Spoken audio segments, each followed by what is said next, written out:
The homeless are everybody from engineers to the drunk on the street that's fallen and doesn't recover. That's who they are.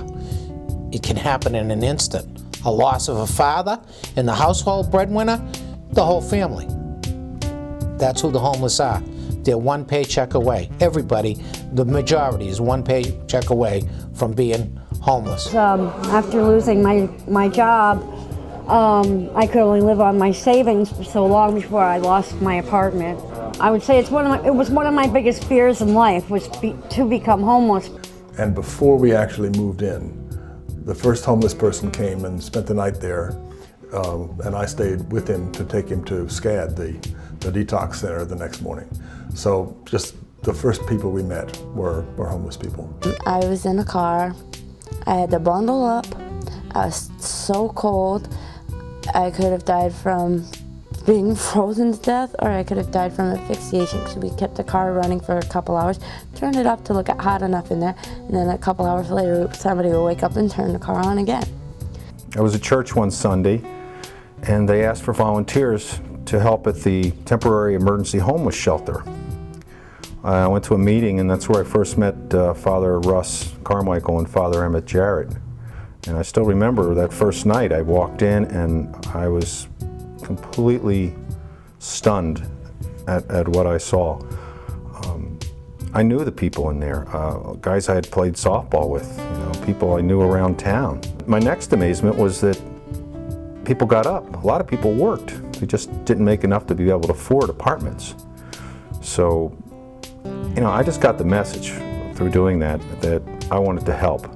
Geez, we get every kind of person, all different kind of people, all fields, all ages, females, males. We've had blind people here. Every night's a new surprise.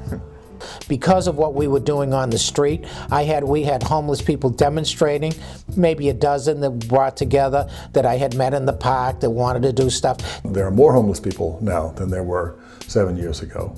There are more homeless people now than there were 1 year ago, because of the number of people that we're seeing in the shelter. We know that.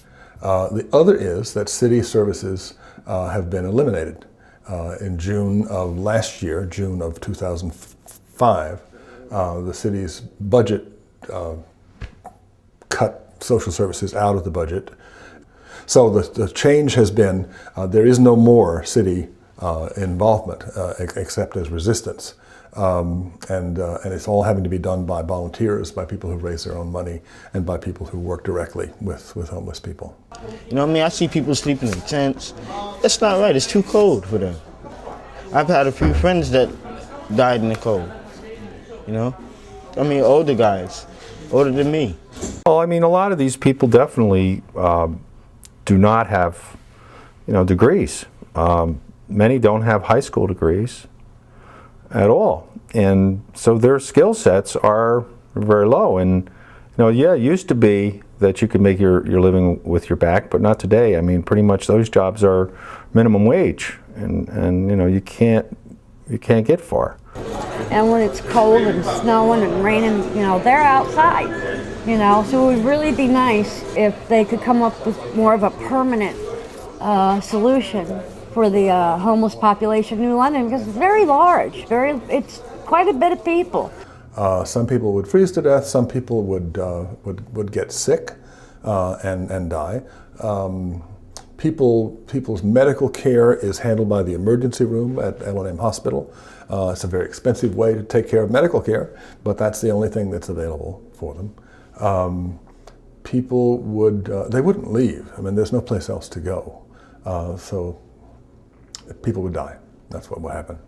So they were demonstrating that they wanted a shelter opened up early, it was cold, and everything else like that. And out of that, came a development of an organization that they put together, and they got political. The more and more people joined us, and then through other individuals who came to support us, like Father Emmett, John Russell, who did fundraising for us. We had all our own funds up until his help, and various people who joined that were not homeless suggested the formal organization. I was working pretty closely with Father Russ and Father Emmett. And we decided that we needed to start a 501c3 nonprofit corporation to better serve the people we work with. So we had we assembled a number of people who were interested in this same movement, and out of that came what's called the New London Grassroots Homeless Coalition. People were elected. Father Russ was elected president, Father Emmett was elected vice president secretary, and I was elected treasurer. Well, things are getting better locally because there are a lot of people. Russ Carmichael is one. A lot of people in the churches, a lot of people in the social service agencies, the private agencies, TDCCA, the Alliance for Living, Mike Rosenkrantz, people like that, people at Sound Community Services, Stephanie Guess. All these people are doing a lot. And there are people in the city government who are aware of the needs. They got no money. Everybody's asking what the question is. You got no money, you can't afford a cave. That's the bottom line. So more funding for supportive housing and money. You do that, and that is very creative. That helps everything else in the condition of the person.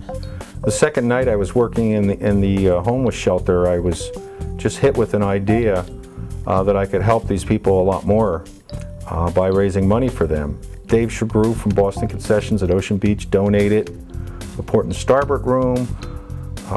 I got a band. I had all kinds of people signing up to help me.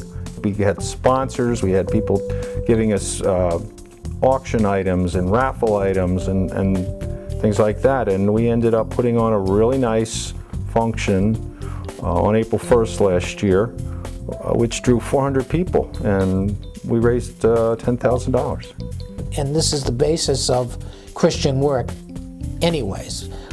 Feeding the poor, healing the sick is the center of what a Christian is supposed to be about.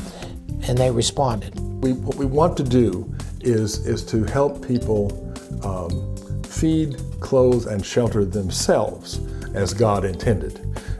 We don't want to be part of a Lady Bountiful providing services for people. We want to help people help themselves. And basically, if people are able to help themselves, their own self-respect grows, their own ability to help themselves and to help others grow. And one of the real big focuses of the Homeless Coalition is giving back. If you have been helped, if you have been served, then it's your responsibility to help other people, to serve other people in turn. I want to be able to support myself, be able to, do all that, and, eventually be able to support my daughter and be able to do, financially do stuff for her.